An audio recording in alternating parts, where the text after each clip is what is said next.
কিন্তু এখন জনগণের ভোটে বিএনপি নির্বাচনে ক্ষমতায় আসার একটি সম্ভাবনা দেখা দিয়েছে, জনগণ ভাবতে শুরু করেছে, এটাতেই অনেকের গাত্র দেওয়া শুরু হয়ে গিয়েছে। আজকের এই আন্তর্জাতিক যুব দিবস উপলক্ষে প্রথমে আমি শ্রদ্ধাভরে স্মরণ করছি শহীদ রাষ্ট্রপতি জিয়া রহমান, যিনি প্রথমেই বুঝতে পেরেছিলেন সমাজে যুবকরাই হচ্ছে মূল শক্তি, আর এই যুবকদের মাধ্যমেই তিনি প্রথম যে কাজটি করেছিলেন সেটি হচ্ছে তলাবিহীন ঝুড়ি থেকে একটি স্বনির্ভর বাংলাদেশ তিনি এই যুবকদের দ্বারাই তিনি প্রতিষ্ঠা করতে পেরেছিলেন এবং বিশ্বের বুকে বাংলাদেশকে একটি স্বনির্ভর রাষ্ট্রে তিনি পরিণত করেছিলেন। শ্রদ্ধাভরে স্মরণ করছি ৭১-এর বীর শহীদদের, শ্রদ্ধাভরে স্মরণ করছি দীর্ঘ ১৬ বছরের এবং জুলাই আগস্টে যারা আত্মহতি দিয়েছেন, শহীদ হয়েছেন সেই সব বীর যোদ্ধাদেরকে। বক্তব্য দীর্ঘায়িত করব না, একটি কথা বলে আমরা বক্তব্য শেষ করব। আজকে আন্তর্জাতিক যুব দিবস। ১৯৯৮ সালে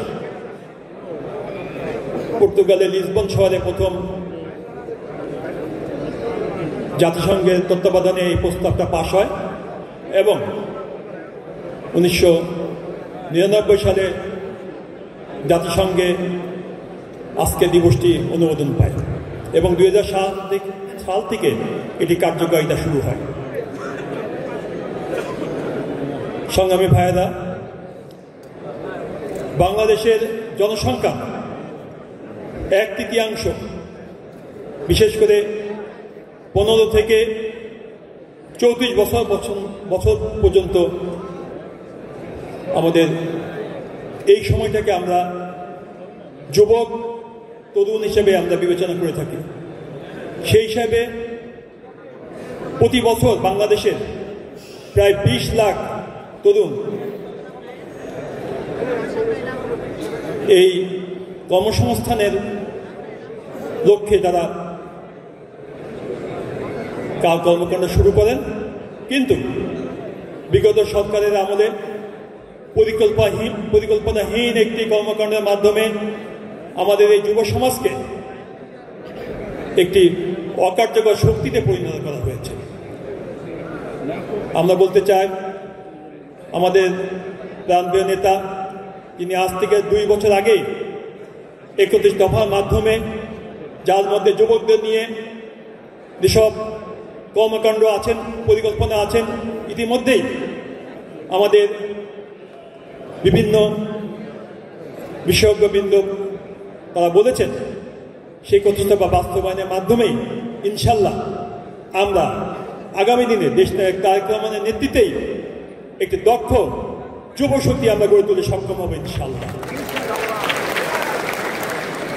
সংগ্রামী বন্ধুরা, বাংলাদেশ একটি কঠিন সময় অতিক্রম করছে। এ কথাটি না বললেও চলতো, তবু আমি একটু সময় নিচ্ছি। আমাদের যুবক ভাইরা যেভাবে দীর্ঘ ১৬ বছর গুম খুনকে উপেক্ষা করে ফ্যাসিস্ট হাসিনার পতন নিশ্চিত করেছিল, অনেকে হয়তো বা ভেবেছিল এখানেই আমাদের আন্দোলন শেষ হয়ে যাবে, অনেকে ভেবেছিল নতুন করে জনগণের ভোটে এটি গণতান্ত্রিক সরকার প্রতিষ্ঠা হবে, কিন্তু ৫ই আগস্টের পরে আমরা দেখতে পেলাম সম্পূর্ণটাই পাল্টে যাচ্ছে। ধীরে ধীরে কুচক্রী মহল এবং ষড়যন্ত্রিক মহলের বিভিন্ন কূটকৌশলে জনগণের যে আশাকাঙ্ক্ষা ছিল, শহীদরা যে আশাকাঙ্ক্ষা নিয়ে জীবন দিয়েছিল, সেটি আস্তে আস্তে বদলাতে শুরু করেছে। জনগণের সেই আশাকাঙ্ক্ষাকে ধারণ করে আমরা যারা রাজপথে ছিলাম, আমরা আস্তে আস্তে হতাশার দিকে যাচ্ছিলাম। কিন্তু অত্যন্ত খুশির যে সংবাদ, লন্ডন বৈঠকের পরেই আমরা দেখতে পেলাম জনগণ আবারও আশার আলো দেখতে পাচ্ছে এবং তার ফলশ্রুতিতে আজকে এই সরকারের প্রধান উপদেষ্টা ফেব্রুয়ারি মাসে আগামী নির্বাচনের তারিখ ঘোষণা করেছেন। জনগণ আশায় আবার ভোট বাঁধতে শুরু করেছে।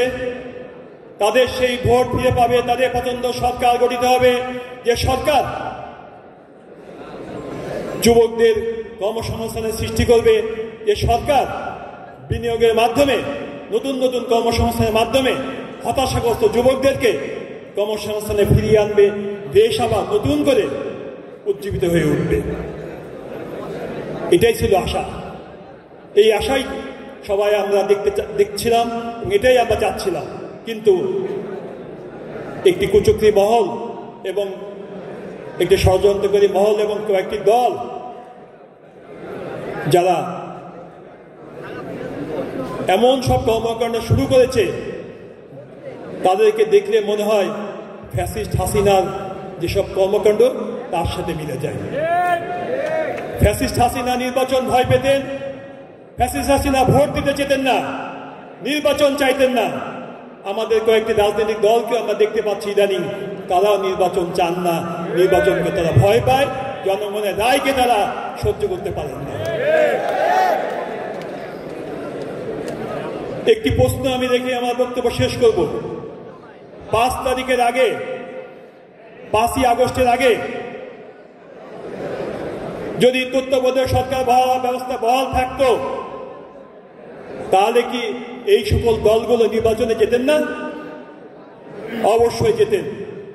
তত্ত্বাবধায়ক সরকারের আন্ডারে নির্বাচনে সবাই যেতেন এবং ওই নির্বাচনে হয় বিএনপি জয়লাভ করত, নাহলে আওয়ামী লীগ করত। বিগত 3টা নির্বাচনে আমরা সেটাই দেখেছি। 90, 96, 2001-এ যখন বিএনপি ক্ষমতায় আসলো, তখন তো অনেকের গা জ্বালা ধরা দেখেনি। কিন্তু এখন জনগণের ভোটে বিএনপি নির্বাচনে ক্ষমতায় আসার একটি সম্ভাবনা দেখা দিয়েছে। জনগণ ভাবতে শুরু করেছে, এটাতেই অনেকের গাত্র দেওয়া শুরু হয়ে গিয়েছে। আমরা তো জোর করে ক্ষমতায় আসতে চাচ্ছি না।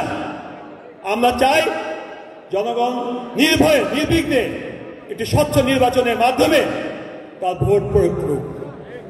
জনগণের ভোটে একটি গণতান্ত্রিক সরকার প্রতিষ্ঠা হোক। আমরা যদি ভালো কাজ করে থাকি, জনগণ আমাদের ভোট দিবে। কিন্তু ওই যে কয়েকটি রাজনৈতিক দল, তাদের ভোট সহ্য হয় না, ফ্যাসিস্ট হাসিনার মতো আচরণ করছে, ভোট দেখলেই তাদের গাত্র দেওয়া হয়। ওই দলের উদ্দেশ্যে বলতে চায়, গত 3 তারিখে বিএনপির নেতা বলবো না, জনগণের নেতা তারেক রহমানকে লক্ষ লক্ষ ছাত্র সমাবেশের মাধ্যমে ম্যান্ডেট দিয়েছে। দেশ নায়ক তারেক রহমান, দেশ গঠনের জন্য আপনি যে পরিশ্রম করছেন, আপনি এগিয়ে যান। জনগণ আপনার সাথে আছে, ছাত্র সমাজ আপনার সাথে আছে। আজ আমি ঘোষণা করতে চাই, যুব সমাজ আপনার সাথে আছে, দেশ গঠনে আপনি এগিয়ে যান। কেউ আপনাকে আটকাতে পারবে না, ইনশাল্লাহ। সকলকে ধন্যবাদ জানিয়ে আমি আমার বক্তব্য শেষ করছি। ভালো থাকবেন। খোদা হাফেজ। বাংলা জিন্দাবাদ, বাংলা জাতীয় দল জিন্দাবাদ, শহীদ জিয়া অমর, দেশ নেত্রী বেগম খালেদা জিয়া জিন্দাবাদ, আগামী রাষ্ট্রনায়ক 16 কোটি মানুষের প্রাণের অহংকার তারেক রহমান জিন্দাবাদ।